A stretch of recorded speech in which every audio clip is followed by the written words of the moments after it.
Assalamualaikum warahmatullahi wabarakatuh. Saya Nadila Muda Fadila dari kelas 11 43 dan Perbahasa Angkatan 40.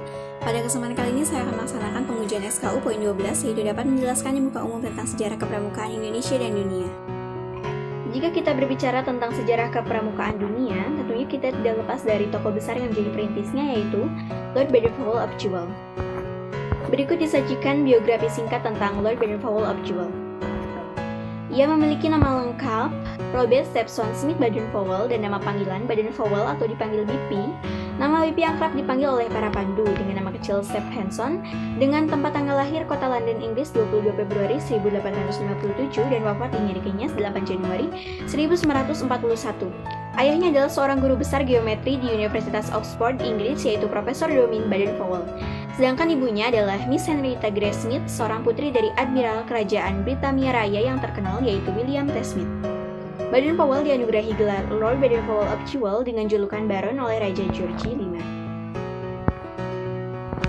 Awal tahun 1908, Baden-Powell menulis pengalamannya untuk acara latihan kepramukaan yang dirintisnya. Kumpulan tulisannya ini dibuat dengan judul Scouting for Boys. Buku ini cepat tersebar di Inggris dan negara-negara lain yang kemudian berdiri organisasi kepramukaan yang semula hanya untuk laki-laki dengan nama Boy Scout.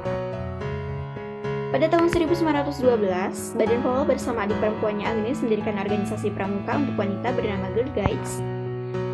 Dan pada tahun 1916 berdiri kelompok pramuka usia siaga dengan nama Kiwadawana Serigala dengan buku The Jungle Book karangan Rudyard Kipling sebagai pedoman kegiatannya. Buku ini bercerita tentang Mowgli, si anak rimba yang terpelihara di hutan oleh induk serigala. Pada tahun 1918 beliau membentuk Rover Scout bagi mereka yang telah berusia 17 tahun. Tahun 1922 beliau menerbitkan buku Rover to Success atau Mengembara Menuju Bahagia. Buku ini menggambarkan seorang pemuda yang harus mengayuh sampannya menuju ke pantai bahagia. Tahun 1920 diselenggarakan Jambore Dunia yang pertama di Olympia Hall, London. Beliau mengundang pramuka dari 27 negara dan pada saat itu Baden-Powell diangkat sebagai Bapak Pandu Sedunia atau Chief Scout of the World. Tahun 1914 beliau menulis petunjuk untuk kursus pembina pramuka dan baru dapat terlaksana tahun 1919.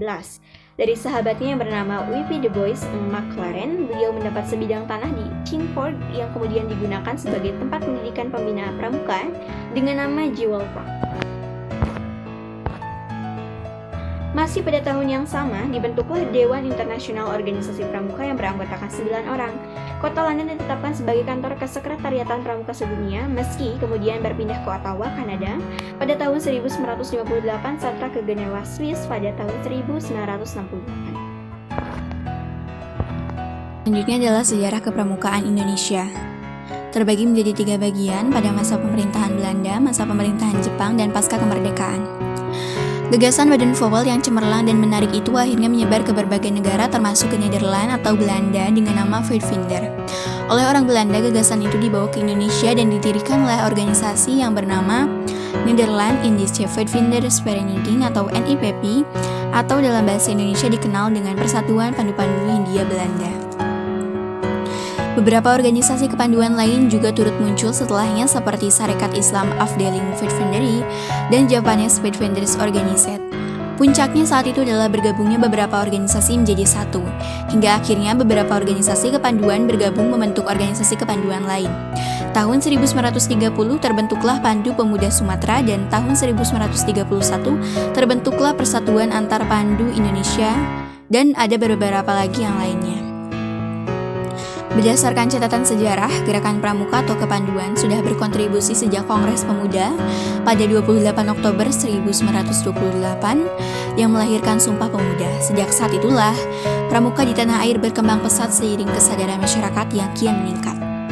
Dengan adanya larangan pemerintah Hindia Belanda menggunakan istilah Uitvindery, maka Kiai Haji Agus Salim lantas mencetuskan ide untuk mengganti Uitvinders dengan nama Pandu. Kemudian tahun 1936 berubah nama menjadi Badan Pusat Persaudaraan Kepanduan Indonesia atau BPPKI. BPPKI melakukan kegiatan Perkinong, Perkemahan Kepanduan Indonesia Umum. Perkemahan inilah yang menjadi cikal bakal pelaksanaan kegiatan Jambore hingga sekarang.